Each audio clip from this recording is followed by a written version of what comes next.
So another question that we're finding is frequently asked is, why is it that our professional offices, whether it's a chiropractor, physical therapist, massage therapist, athletic trainer, all of the above, why is it that they're so unwilling to sell products at retail? What do you think, Felicia? Why do you think they're unwilling to offer products? Boy, there are a lot of answers to that question, Phil. And you know, the biggest one that I hear, the most frequent one from all kinds of healthcare professionals is, well, I'm a massage therapist, body worker, esthetician, chiropractor. You fill in the blank with the profession, not a salesperson. So therefore, I don't want to sell. I just want to help people. I want to put my hands on people, give them the treatment that I offer, but I don't want to sell anything because I'm not a salesperson. So that's the number one thing that I hear. And probably the second thing that I hear from people is that they don't want to feel rejected when someone says no.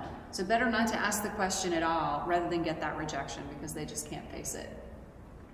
Well, you know, it comes down to call reluctance. And I spent my whole life as a salesman. I mean, people say, well, what's your training? This says I'm a salesman. I really don't have a bunch of other complicated training. I'm pretty much a salesman. And that's interesting to me because I don't know a single salesman. I know a lot of very, very, very good salespeople, but I don't know a single one that doesn't suffer from call reluctance or being afraid to ask a question because they're afraid they'll get this response that they don't like. And actually, people have to make a conscious effort, and it's a very much a learned skill to get to the point where you're willing to ask those kinds of questions. And if you think about it, the better job that you do when we start out every interview in a healthcare environment, no matter what the profession, we start out every interview with some kind of a history. You know, tell me what's wrong with you today. What did you come in for? What can I help you with?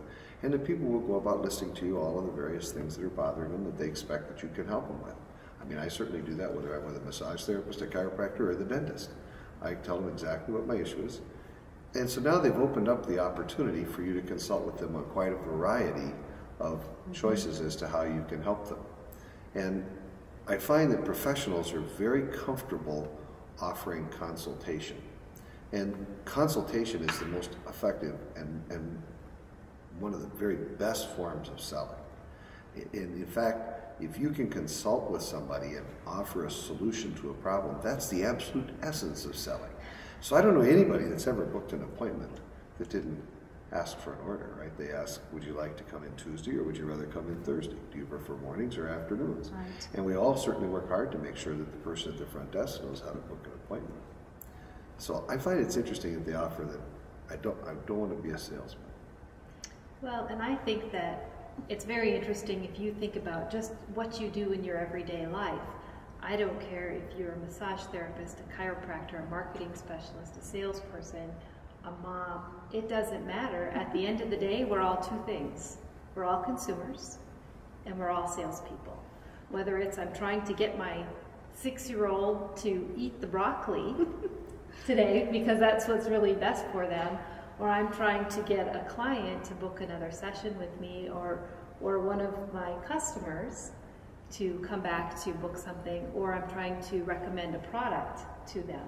And I didn't say sell a product, but as I said, to recommend a product, which is sometimes much easier than thinking of yourself as a salesperson, is you're going to recommend something that's going to make your client or your customer feel better. You know, you mentioned we're all consumers, and we all like to buy. I mean, I'm sitting here with two beautiful women today. I know they're very good consumers, and they like to buy. And I certainly like to buy.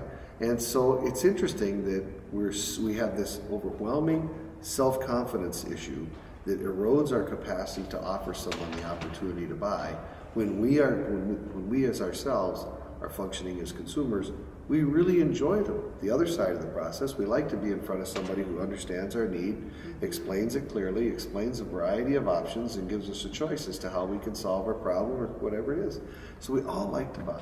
Well, and what you just said, Phil, is really important to solve a problem.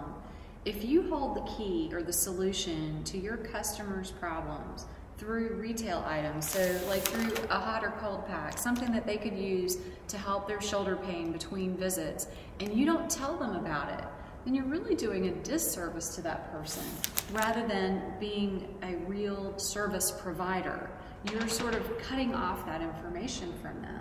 And don't you think that as a customer, if they found out you knew about this cold pack, that you maybe even had them in your office but you didn't share it with them, don't you think they would be upset, maybe even hurt that you didn't care enough about them to tell them about something that could help them? So it's really important to understand that selling isn't about making money. I mean, that's certainly part of it, and for us as business people and or people who may make a commission if we're working for someone else, but what we really are is solution providers. And if we're not taking that role seriously, then we're really potentially damaging our client relationships, and we're potentially sending them somewhere else where they're going to go and look and find this solution and be really thankful to the person who shared it with them. And the thing I hear that you're saying there too that is really, really important, as whether I'm the consumer or I'm the person recommending the product, the education that you provide to me to say that this really is going to help you and here's why. So now I feel like I'm, as a consumer, making a very informed decision on whether or not this is really going to help me. I'm part of the process. It makes it a much easier decision of, is this right for me or not? I like that idea of thinking about more often than not, particularly in a healthcare setting, we're providing a solution, not selling a product. I like that.